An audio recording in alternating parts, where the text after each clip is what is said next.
All right, folks, we are back. Matt Leck, David Griscom, joined by Brian Box Brown. He is an award-winning, best-selling author, cartoonist, and of many titles. The one he sent me, Cannabis, the Legalization of Weed in America. And Brian, I do have to say on that, amazing cartoons. I should have, I'll maybe bring it up later in the interview. An amazing way to learn about this stuff. I really like your approach there, but also you're an activist that are deep into this. So give us your bio before we get into you updating us about all these legalization efforts across the country. Yeah, so I was arrested when I was a teenager for cannabis, 1996. It really like influenced my thinking about everything because it didn't make any sense to me even at the time, and no one could explain it to me in a way that I felt it made sense. I was like, well, how come you know you can drink alcohol and you get busted at a party and they just call your mom to come pick you up.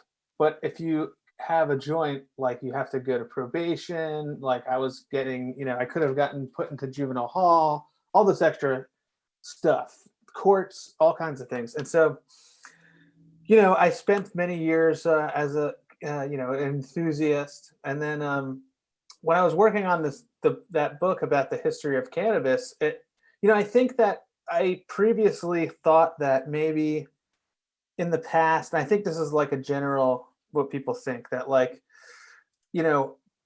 when they made the cannabis illegal, they really thought that it was like really bad. They just didn't know back then. I think this is what I thought going in. And what I found out is that they knew then, they knew in 1937, it was all just a racist ploy, like an oppression. It was really one guy's careerism and it was like a bad idea that spread across the whole world. This is Anslinger, right, Harry? Yeah. Yeah, yeah. Mm-hmm. Do you just want to give us a little rundown of Anslinger? So Anslinger was this like bureaucrat guy. He worked in prohibition. So it was like towards the end of alcohol prohibition, and he needed to keep working, Yeah. basically. So he pushed this huge media campaign that the stuff that they were pushing in 1937 is stuff that people still bring up today. The cannabis causing psychosis was like something they made up back then, and it still gets brought up all the time. Like I did a few, when I was promoting that book when it came out, I did a comic for the New York Times, and they made me change a line in it, and the line was like,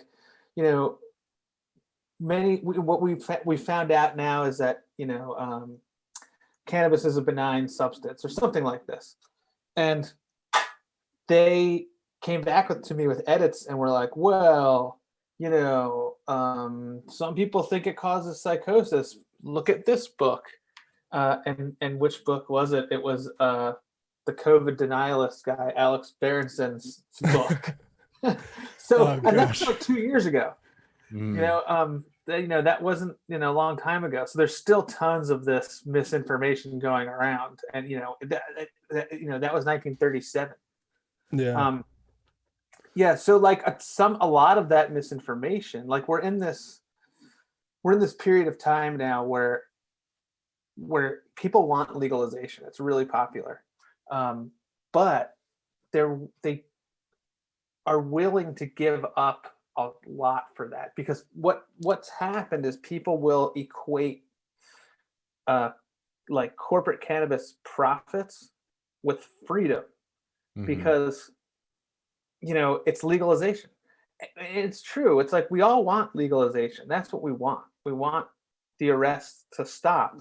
And what has been going on over the past few years is that these states are using 30,000 cannabis arrests per year and holding those people hostage while they make up these legalization laws that really benefit a handful of multi-state operators. And the people in those states like are thrilled. You know what I mean? Like the people in Jersey are happy that, I mean, and it was a long time coming. That was like 5 years of negotiation to get that bill through, and it's not a good bill. You know, it's not one that is beneficial towards small business. It is not one. There's no home grow allowed in it, which is like a real outlier at this point, because you know there's only a handful of legal states that don't allow home grow. Like even Illinois is one of the states that doesn't allow home grow, but they made sort of a compromise where they reduced the fine for home grow to like $200. Hmm. But in Jersey, they didn't do that. They didn't do anything. So if you get caught home grow in New Jersey right now, it's like a felony that you could get 10 to 20 years for. Oh, that's crazy. Yeah, and that's still going on. But the New York law, I think, is going to have rippling effects. It was kind of mind blowing to me. I didn't see it coming at all. Yeah, let's just set the table with that a little bit. Like the context, and as the news station rundown kind of emphasized, is Cuomo needs a political victory. And this actually, like I think the news station called it the gold standard weed legalization bill, has been sitting there since 2013. Cuomo had been trying his own version, and that hadn't gotten through. And now, in the midst of his political crisis, he actually dusted off that gold standard version. So yeah, tell us a little bit about this. Oh my gosh. So I was not expecting. I was expecting to see a New Jersey Part 2 in New York, right? And you know, if you look at New York's medical bill, it's terrible. I mean, this is what probably passed in 2013. It's restrictive. You know, only a handful of corporate players allowed to be involved. All of that stuff, and they like these group of corporate multi-state operators, like the 7 biggest in the country in 2013, successfully lobbied Cuomo to remove home grow from that medical bill. So I was not expecting anything from the New York bill. Even, you know, last week Cuomo was like, "This is going to be the most progressive bill in the country," and I was like, you know, kiss my ass. Like, there's no chance that's happening. Can you define multi-state operators for us?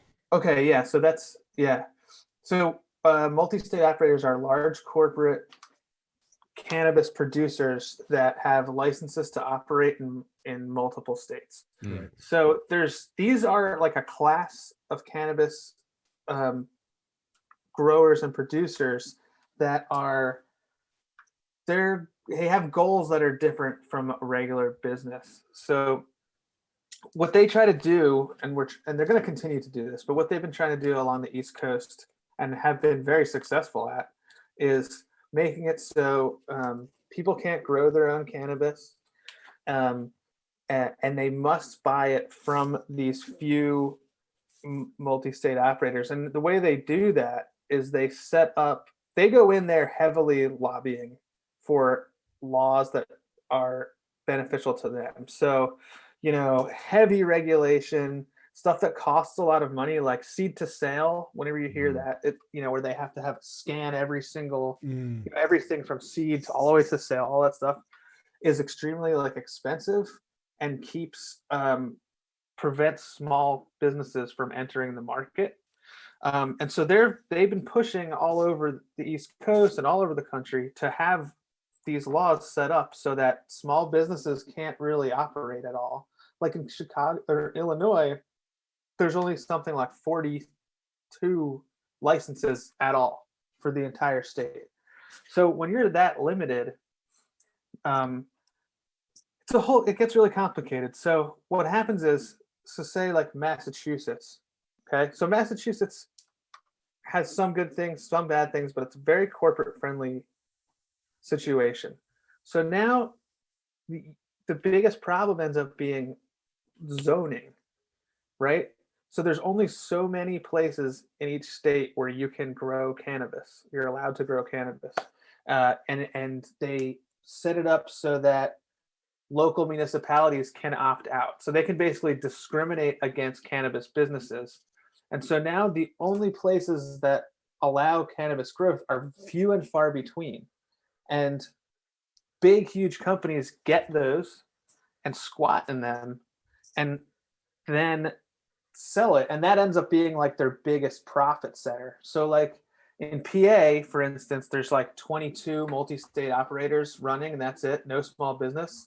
And they're able to charge, they want to keep the prices high. So the prices are extremely high. To grow an ounce of cannabis at an industrial level, it costs about $38. They're charging 600 for an ounce. So it's an extremely, despicably high profit margin. 5 times 38 is something like $200 an ounce, which is what it should be. They're charging 600. This is an all patient population. And so what they do is they keep their prices up high, and their goal is to squat on the retail, on the real estate and places that are zoned for cannabis, and then sell it to a larger company like Canopy Growth, Curaleaf, these other things. So they have no incentive to compete on price at all. It's all about keeping the prices high. And cannabis, I don't know if you guys know this, but cannabis is easy to grow and not scarce at all. It's a regular plant. So charging $600 for an ounce of cannabis is like charging $600 for an ounce of oregano, in terms of the costs produced. So it's really, really, really, really overpriced. And, there's this whole system, all these big corporate players in place whose goal is to make it so they're the only ones that can grow, keep prices high, don't let anyone else into the market. So I was shocked, basically, reading on the New York bill. The New York bill allows everything. The New York bill is California. California is the biggest market in the country. It's it's very robust. The New York bill is just as good as California, if not better. I mean, they improved in some ways. Well, I know you're feeling the shock about that, but why do you think that bill ended up being so progressive? Was there a shift, or we're still sort of waiting to figure it out? I honestly, I think I think it had something to do with Cuomo needing a big win, and I think that the progressive people that were writing this bill, are like, well, he's going to do it, so we're going to go for broke. You know what I mean? We're going to try to get everything. The other thing is that I think New York, it's almost like as if New York has an ego and wants to be just as good as California, because it's very much based on the California bill. There's like a lot of all kinds of stuff that California has: nursery licenses, cooperatives. This is you can form a cooperative. I thought that was dead in the water. I thought we'd never see cooperatives again, because in a cooperative now you're talking about your friend. You have a few friends that are growers. They can set up their own system and operate entirely outside of the dispensary system. Wow. So there's going to be a ton of cannabis in New York soon. Yeah, go ahead. Sorry, go ahead. No, you go I ahead. was just going to say there's some things that they put in there that aren't great. So for one thing, we're going to talking about delay. There's tons of delays. So their home grow part of the bill doesn't kick in until 18 months after retail sales start. So they're giving the retail market basically 2 years head start, because 18 months you're allowed to put seeds in the ground, but then you got to wait till your plants grow. So they're giving them 2 years head start in that way. They have this sounds great. There's a thing in there that 50% of the licenses have to be people of color, female-owned business, and even actually farmers that are having financial troubles have easy access. This is amazing. A lot of these places, in Vermont of all places, they don't even let farmers grow right now. So that is amazing. But with all these bills, they end up being governed by a cannabis control board of some sort. It's usually like 3 to 5 people, and this bill is no different. And those people, that board has a lot of power. So, despite this law looking really, really good on paper, it could still end up being trouble because that Cannabis Control Board actually has the power to limit licensing at any time. And is the Cannabis Control Board, is that like an appointee position? I'm not exactly sure how they Yeah. do it in New York, but they definitely, like in many other places, it's appointed. Like Vermont, they just appointed the Cannabis Control Board. The governor appointed 3 people, and the person running it is a prosecutor, like a cop, basically. Oh yeah. Jesus So Christ. yeah, like so the people in Vermont, the grower group, Vermont Growers Association, is really PO'd about that. I mean, so but the state, those control boards, that's a lot of power. Mhm. They could limit licensing. Right now, there's no limit, but they could say at any time, okay, that's enough licenses, Mhm. Right. and So this, like the New York bill has like provisions against vertical integration, which I think would help against those multi-state companies. But like you said, those are decided by the control board, who, if you're going to use that as a reason to not give a license. It's like vertical integration is a problem for huge companies. So in like Florida, they have vertical integration, and it's like the Walmart of weed. They have everything. But like in PA, there's no vertical integration exactly. But still, if you're just a grower and say a processor, like, and you're not selling, you still can dominate the market because you're just selling it through dispensaries. The one cool thing, another great thing in the New York bill is micro licenses. So if you get a micro license, you actually can vertically integrate, but only at a small level. So this is for like craft people that want to just do it all, but not grow like in a 500,000 square foot grow room, but they want to just like be small so they can grow weed and process their own weed and even sell their own from their own store. I mean, it's going to look a lot like California one day, but it's going to be like 3 years, I think. Yeah, from the consumer standpoint, the other thing I noticed was the on-site consumption. Okay, yeah, in New York too. But I think maybe if you want to comment on that, then I do want your take on the expungement and reduction of sentences in this New York bill and how typical that is.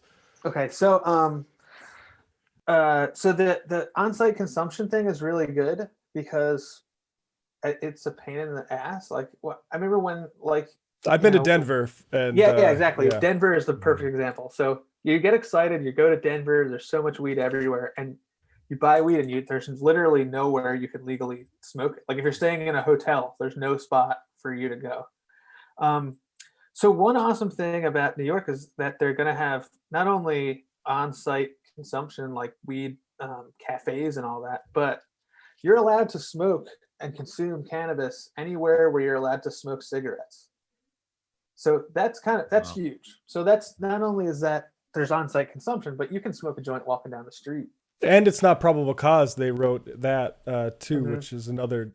Yeah. So those things, the policing aspects of it, both the expungement and reduction, and that probable cause element, is New York atypical in that too? Well, depends how it gets rolled out. I mean, it seems like with expungement, it's all about how quickly and easy. Is it automatic expungement? Right. Is it something you have to apply for? So. That's good though. I mean, like obviously what you want is automatic expungement, like basically any weed law. I mean, any weed arrest just kind of like disappears.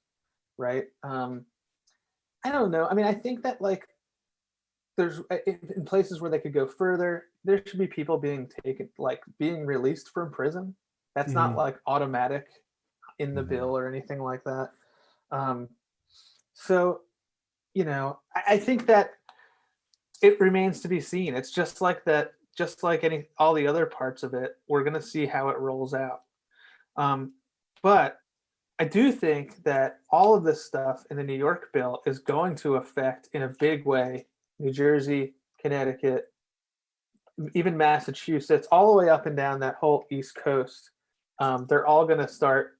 We're going to see over the next year a lot of stuff being added to the New York bill, of the New Jersey bill. Definitely, we'll probably see PA.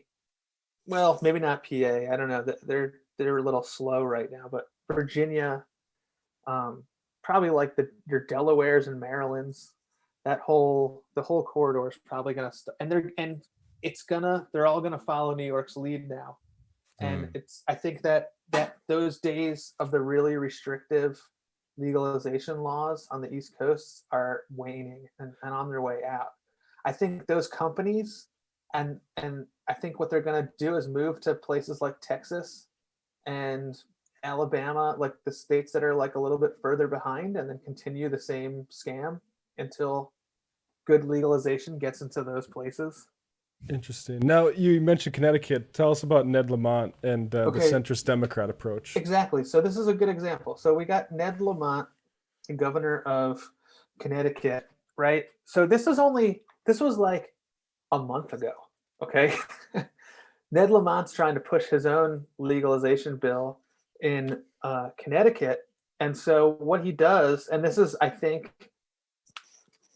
common for a lot of centrist Democrats to do things like, okay, well, we want to have a social justice component because, that they want that in there because it looks good for them to have that. And they want to say social justice.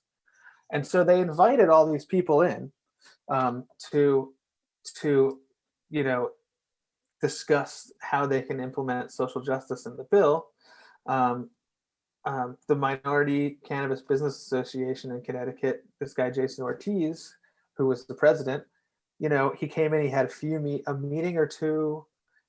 He gave like a bunch of suggestions for how the bill should roll out, how to make a bill that has social equity.